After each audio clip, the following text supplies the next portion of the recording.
Ici, au sein du laboratoire de thermodynamique de l'Institut Énergie de l'Université de Mons, on travaille essentiellement sur le stockage d'énergie thermique, donc le stockage de chaleur, dans un secteur applicatif bien précis, puisque le but du jeu, c'est de stocker l'énergie thermique produite par des capteurs solaires, donc principalement pendant la saison estivale, pour une utilisation ultérieure et notamment pour le chauffage de bâtiments. Et donc on est dans une logique de stockage dit intersaisonnier, puisqu'il y a quelques mois de décalage entre le mode de production et l'utilisation réelle dans le bâtiment.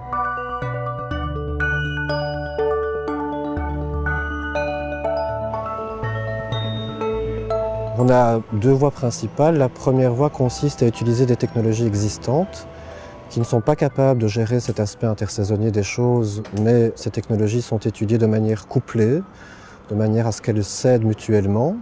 Et on essaie donc d'aller le plus loin possible dans la contribution solaire pour le chauffage des bâtiments. Donc on est très proche d'activités de bureaux d'études et d'aide à la conception de systèmes.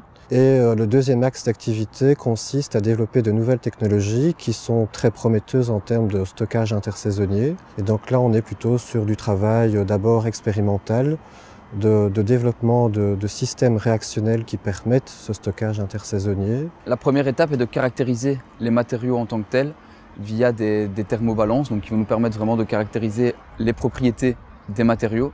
Ces matériaux vont ensuite être utilisés au niveau de prototypes de laboratoire pour tester leur performance dans des conditions plus réelles et ensuite étendre ces mesures à des prototypes en taille réelle pour vérifier leurs bonnes propriétés.